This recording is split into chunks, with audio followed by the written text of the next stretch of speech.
Hello and welcome to my YouTube channel, and today we will discuss about Pteridophyta. Pteridophyta plant kingdom में एक division है which comes under cryptogams. Cryptogams cryptogams में वो plants आएंगे जिनमें hidden reproductive structures होते हैं या फिर जो seeds या flowers नहीं produce करते हैं. Pteridophyta were known as feather plants by Haeckel in 1866 due to their feather-like fronds, as you can see in the pictures, Ediantum and Selaginella. Pteridophytes are the most primitive seedless vascular plants which reproduce by means of spores. जैसे कि इनमें seeds नहीं develop होते हैं तो इनका जो reproduction है वो स्पोर्स के थ्रू होता है और ये प्रिमिटिव सीडलेस वेस्कुलर प्लांट्स हैं. वेस्कुलर प्लांट्स मतलब कि इनमें जाइलम एंड फ्लोएम प्रेजेंट रहेगा. These are the first true land plants which are evolved after bryophytes. These are also known as botanical snakes or snakes of plant kingdom. इनमें जो main plant body होती है वो sporophyte होती है and gametophytic plant body is dependent on sporophyte. ये Silurian period of late Paleozoic era में evolve हुए थे which is also known as age of pteridophytes. Pteridophytes की plant body roots, stems और leaves में differentiated रहेगी. These can be small annuals like Azolla, Salvinia or large trees, for example, Angioteris and Osmunda. They can be aquatic like Azolla, Marsilia and Salvinia, as well as terrestrial with xerophytic characters like Selaginella and Equisetum. Equisetum, which is the xerophytic pteridophyte. Here are the pictures of Azolla, जिसको commonly mosquito fern भी कहा जाता है, because ये water की surface के ऊपर grow करता है and it completely covers the water surface, जिसकी वजह से मस्कीटो ब्रीड नहीं कर पाते हैं और उनके लार्वा वाटर की सरफेस पे डेवलप नहीं कर पाते हैं. That is why it is known as mosquito fern. Marsilia, which is known as water clover because of its clover leaf-like structure, and Equisetum, which is commonly known as horsetails. Here are some other examples of pteridophytes: Dryoteris, Selaginella, Equisetum, Ediantum and Pteris. Pteridophytes की जो leaves हैं वो scaly होती हैं, जैसे कि equisetum के case में scaly and needle like and reduced which is a xerophytic character, या फिर अगर नीडल लाइक नहीं है तो काफी छोटी और सेसाइल होती है. Sessile means they will not have any petiole, जैसे कि इन लाइकोपोडियम एंड सिलाजिनेला, और the leaves can be large, petiolate and compound, as in case of ferns.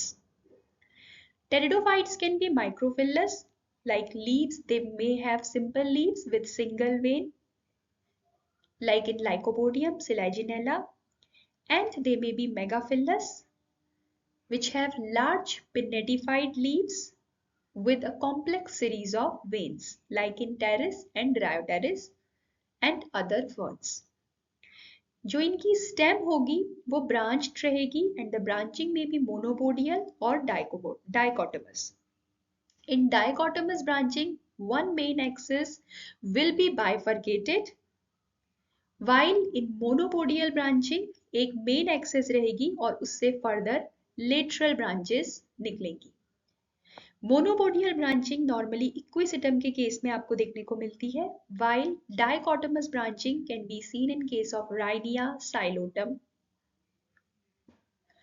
जो इनकी लीव्स और स्टेम है, they may have filiform trichomes. The stomata are present on both lower and upper surface of the leaf.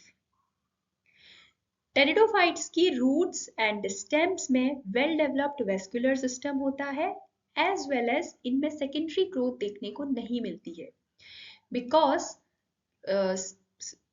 जिस tissue की वजह से secondary growth होती है, दैट इज कैम्बियम, वो यहाँ पे एब्सेंट रहता है. But in case of pteridophytes like Botrychium and Isoetes, secondary growth can be seen due to the presence of cambium. जो मेगाफिलस लीव्स होंगी उनका इंटरनल टिश्यू डिफरेंशिएटेड रहेगा स्पंजी एंड पैलिसेड सेल्स में. As it has been told earlier, यहाँ पे seeds नहीं produce होते हैं. यहाँ पे जो रिप्रोडक्शन है, सीड्स या फ्लावर्स नहीं प्रोड्यूस होते हैं, प्रॉपर रिप्रोडक्टिव स्ट्रक्चर्स नहीं प्रोड्यूस होती है. तो यहाँ पे जो रिप्रोडक्शन है वो स्पोर्स के थ्रू देखने को मिलता है, जो कि स्पोरेंजिया में बनते हैं. नॉर्मली जो स्पोरेंजिया हैं वो वेंट्रल सरफेस में प्रेजेंट रहेंगे, लीव्स की वेंट्रल सरफेस पे प्रेजेंट रहेंगे. जो एक्वेटिक फर्न्स हैं, एक्वेटिक फर्न्स लाइक मार्सिलिया, इनमें जो स्पोरेंजिया है it is present in specialised structure जिन्हें हम स्पोरोकार्प कहते हैं. In case of Marsilia or other aquatic ferns, the sporangia are present inside the sporocarp. यहाँ पे जो plants होंगे, they can be either homosporous. Homosporous plants may be Equisetum, Lycopodium, Pteris. Homosporous यानी कि जितने भी spores जो produce होंगे, they may be similar in size and shape. While heterospory is also seen, जिसमें एक स्पोर लार्ज होगा और एक स्पोर स्मॉल होगा, जिसको हम जो as male gametophyte and female gametophyte act करेगा. इसका एग्जाम्पल है सिलेजिनेला, मार्सिलिया और साल्विनिया. जिन लीव्स में स्पोरेंजिया प्रेजेंट रहेगा उन्हें बोलेंगे sporophylls. And further, the sporophylls which will have megasporangia in case of heterospory, so the sporophylls which will have megasporangia may be called as megasporophyll, while the sporophyll which will have microsporangia may be called as microsporophyll. इनके जो sporophylls होंगे यानी कि वो structure जिसमें sporangia present है वो uniformly distributed रहेंगे, like in case of Pteris and ferns, Pteris, Dryopteris. और जो इनके स्पोरोफिल्स हैं वो एक क्लस्टर फॉर्म में भी डिस्ट्रीब्यूट रहेंगे, जिसको हम सोराई बोलते हैं. या फिर they may be aggregated into compact cones which will be known as strobili in case of Selaginella, Lycopodium and Equisetum. Uniform sporophylls uniformly distributed रहेंगे फर्न्स के केस में, जबकि कॉम्पैक्ट कोन्स में एग्रीगेटेड रहेंगे in Selaginella, Lycopodium and Equisetum. Further जो sporangium का development है it may be of eusporangiate and leptosporangiate type. In eusporangiate जो स्पोरेंजियम है वो एक ग्रुप ऑफ सुपरफिशियल सेल्स से इनिशिएट होगा और ये सुपरफिशियल सेल्स डिफरेंशिएट होंगे into an outer layer of jacket initials and form sporangium, while जो इनर लेयर है वो प्राइमरी स्पोरोजिनस सेल्स बनाएंगी और primary sporogenous cells further spores बनाएंगे लाइक माइक्रोस्पोर और मेगास्पोर. इसका एग्जाम्पल है साइलोटम, लाइकोपोडियम, सिलेजिनेला और इक्विसिटम. जो यूस्पोरेंजिएटी है वो शो करेंगे साइलोटम, लाइकोपोडियम, सिलेजिनेला और इक्विसिटम, जबकि जो लेप्टोस्पोरेंजिएट है उसमें स्पोरेंजियम सिंगल इनिशियल सेल से डेवलप करेगा और एक आउटर और इनर सेल में डेवलप होगा. यहाँ पे जो एंटायर स्पोरेंजियम है वो आउटर सेल से डेवलप करेगा और जो इनर सेल है वो इनएक्टिव रहेगा और स्पोरेंजियम का स्टॉक बनाएगा, जबकि यूस्पोरेंजिएट के केस में जो इनर लेयर है सुपरफिशियल सेल्स की वो स्पोरोजिनस सेल्स बना रहा था जो कि फर्दर स्पोर्स बना रहे थे. लेकिन लेप्टोस्पोरेंजिएट में पूरा स्पोरेंजियम केवल आउटर सेल से डेवलप होगा और इनर सेल इनएक्टिव रहेगी and will form the stalk of the sporangium. Leptosporangiate के एग्जाम्पल्स हैं मार्सिलिया, साल्विनिया एंड टेरिस.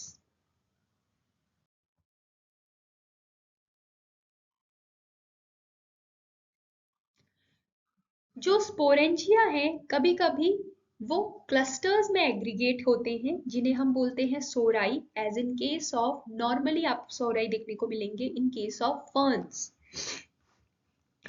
और 3 तरीके के सोराई डिफरेंशिएट किए गए हैं, simple sorus, graded sorus and mixed sorus. इन सिंपल सोरस जितने भी स्पोरेंजिया होंगे they will appear, grow and mature at the same time. Sporangia will appear, grow and mature at the same time in case of simple sorus. Example, Botrychium and Ophioglossum. While in graded sorus, central और distal part में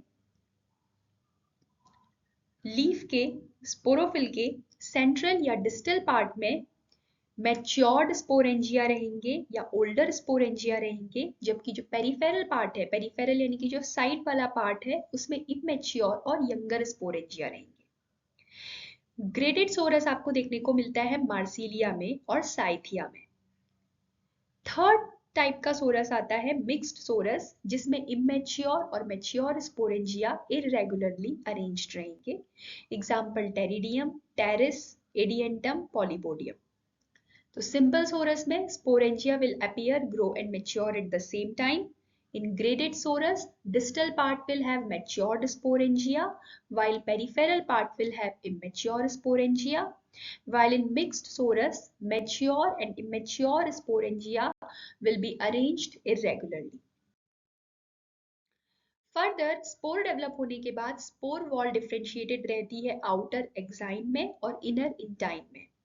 exine के पास एक outer layer है जिसे कहेंगे actin और एक thin inner layer है जिसे बोलेंगे एंजाइन। Further spore germinates to form the gametophyte. जो स्पोर का जर्मिनेशन है it may be bipolar, tripolar और इरेगुलर। जितनी भी होमोस्पोरस स्पीशीज होती हैं यानी कि इक्विसिटम, उनमें जो गैमिटोफाइट है वो outside the spore wall develop करता है, यानी कि एक्सोस्पोरिक गैमिटोफाइट होता है। वहीं जो हेट्रोस्पोरस स्पीशीज हैं जैसे कि सिलेजिनेला, मार्सिलिया, आइसोइड्स, उसमें एंडोस्पोरिक गैमिटोफाइट डेवलप होता है, यानी कि गैमिटोफाइट स्पोर वॉल के अंदर डेवलप हो रहा है। फर्दर जो होमोस्पोरस टेरिडोफाइट्स हैं they will have simple green and heart shaped prothallus. Homosporous species monoecious रहेंगी। यहाँ पे antheridia and archegonia will beer on the same prothallus. अगर आर्चिगोनिया और एंथ्रीडिया एक ही प्रोथैलस पे प्रोड्यूस हो रहे हैं तो उन्हें हम बोलेंगे मोनोशियस। इसको प्रोटेंड्रस या प्रोटोगाइनस भी बोला जाता है। हेट्रोस्पोरस स्पीशीज हमेशा डायोशियस रहेंगी, यानी कि यहाँ पे माइक्रोस्पोर जो कि आपको हेट्रोस्पोरी देखने को मिलती है सिलेजिनेला, आइसोइड्स, मार्सिलिया के केस में। तो वहां पे जो स्पोर साइज है वो डिफरेंट होता है। माइक्रोस्पोर मेल गैमिटोफाइट बनाएगा और मेगास्पोर फीमेल गैमिटोफाइट बनाएगा। फर्दर सेक्स ऑर्गन्स प्रोथैलस के अंदर एम्बेडेड रहेंगे। Sex organs like antheridium and archegonium will be embedded in the prothallus. In case of lycopodium, Selaginella और इक्विसिटम, अगर आप इसका प्रोथैलस देखेंगे तो यहाँ पे सेक्स ऑर्गन्स एम्बेडेड रहेंगे। वहीं in case of Xylotum and Pteridium, they will be projected outwards. Anthridium and Archegonium will be projected outwards. In case of Pteridophytes, antheridium के बाहर से एक स्टेराइल एंथ्रीडियल जैकेट प्रेजेंट रहती है, जैकेट लेयर प्रेजेंट रहती है। एंथ्रीडियम सेसाइल होता है या फिर शॉर्टली स्टॉक्ड होता है। सेसाइल यानी कि उसमें स्टॉक नहीं प्रेजेंट होगी। एंथ्रीडियम कैन प्रोड्यूस एंथ्रोजॉइड्स, और ये जो एंथ्रोजॉइड्स हैं they are the male motile gametes. ये यूनिसेल्यूलर है, यूनिन्यूक्लिएटेड है, spirally coiled, having 2 apical flagella. अगर गैमीट्स मोटाइल हैं तो हम उन्हें उनके पास फ्लैजिला जरूर प्रेजेंट होगा। और यहाँ पे मेल गैमीट्स मोटाइल, हमेशा मेल गैमीट्स मोटाइल रहते हैं, so they can which help them to swim. इनको वाटर की रिक्वायरमेंट होती है फर्टिलाइजेशन के लिए और इसीलिए इनके गैमीट्स जो रहते हैं एंथ्रोजॉइड्स वो मोटाइल रहते हैं। फर्दर मल्टीफ्लैजिलेट एंथ्रोजॉइड्स प्रेजेंट रहते हैं साइलोटम, इक्विसिटम और टेरोप्सिडा के केस में।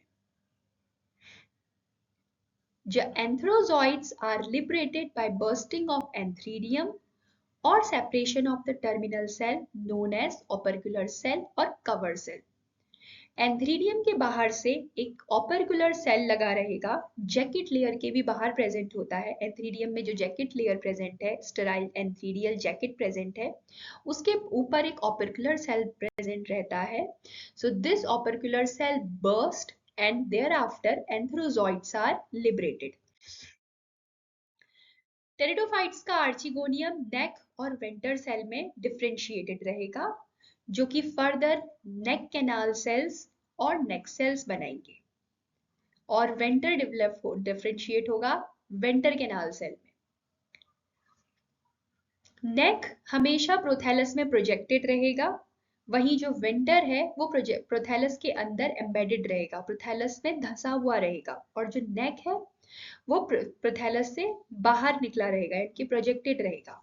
नेक में 4 वर्टिकल रोज होती हैं नेक सेल्स की, और 2 नेक कैनाल सेल्स प्रेजेंट रहते हैं। नेक कैनाल सेल्स का डीजेनरेशन होता है फर्टिलाइजेशन से पहले। जो नेक सेल्स होंगी, जो नेक होगा वो नेक सेल और नेक कैनाल सेल में डिफरेंशिएट होगी। फिर फर्दर फर्टिलाइजेशन से पहले नेक कैनाल सेल डीजेनरेट हो जाएगी, और ये एक म्यूसिलेजनस सब्सटेंस सिक्रीट करेगी, जो एंथ्रोजॉइड को हेल्प करेगा आर्चिगोनियम की तरफ आने के लिए। Neck canal cells degenerate before the fertilization and form mucilaginous substance which attracts anthrozoids towards the archegonium. Further, इनके fertilization के लिए water essential होता है, and that is why जो एंथ्रोजॉइड्स हैं वो फ्लैजिलेट रहते हैं। एंथ्रोजॉइड और एग फ्यूज करते हैं और फॉर्म करते हैं diploid zygote, and this diploid zygote act as a mother cell of the sporophytic generation. Further, zygote develop होता है। जो zygote है वो डिवाइड करेगा और एक एम्ब्रियो डेवलप करेगा। zygote के फर्स्ट डिवीजन, जो zygote में जब सबसे पहला डिवीजन होगा, उसमें बेसल और एपिकल पार्ट बनेगा स्पोरोफाइट का, यानी कि जाइगोट में डिवीजन होगा और एक पार्ट बनाएगा बेसल सेल और एक पार्ट बनाएगा एपिकल सेल। बेसल सेल नाम से पता लग रहा है ये बनाएगा फुट और रूट्स, या फिर जिन स्पीशीज में सस्पेंसर प्रोड्यूस होता है या स्टॉक प्रेजेंट होती है उनमें सस्पेंसर बनाएगा। वहीं एपिकल पार्ट बनाएगा शूट एपेक्स। फर्दर जो एम्ब्रियो होगा उसके 2 फॉर्म्स रहेंगे, एक्सोस्कोपिक एम्ब्रियो और एंडोस्कोपिक एम्ब्रियो। या जो एम्ब्रियो का डेवलपमेंट है वो एक्सोस्कोपिक हो सकता है या एंडोस्कोपिक। एक्सोस्कोपिक में जो एपिकल पार्ट है वो आउटवर्ड्स रहेगा towards the neck of the archegonium. इसके एग्जाम्पल है साइलोटम, इक्विसिटम और ओफियोग्लॉसम। वहीं जो एंडोस्कोपिक एम्ब्रियो है उसमें apical pole will be directed towards the base of the archegonium. Example, Lycopodium, Selaginella or Isoids.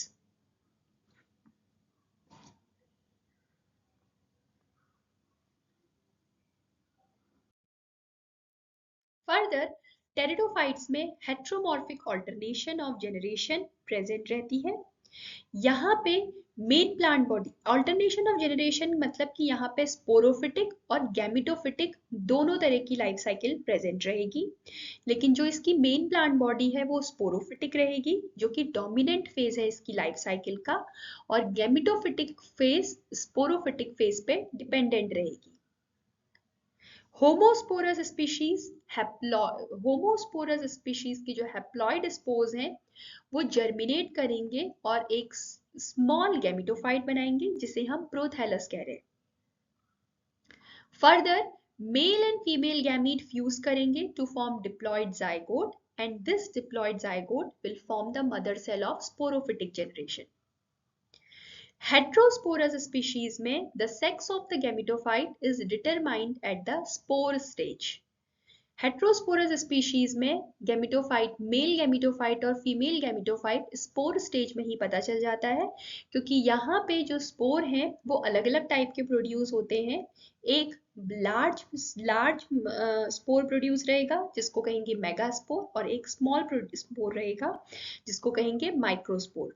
Microspore हमेशा मेल गैमिटोफाइट बनाएगा और मेगास्पोर हमेशा फीमेल गैमिटोफाइट बनाएगा। इसलिए जितने भी हेट्रोस्पोरस फॉर्म्स हैं जैसे कि सिलेजिनेला, मार्सिलिया, ये सारे डायोशियस होंगे, वहीं homosporous forms will be monoecious. Thanks for watching. अगर आपको वीडियो पसंद आया तो please like, share and subscribe to my channel.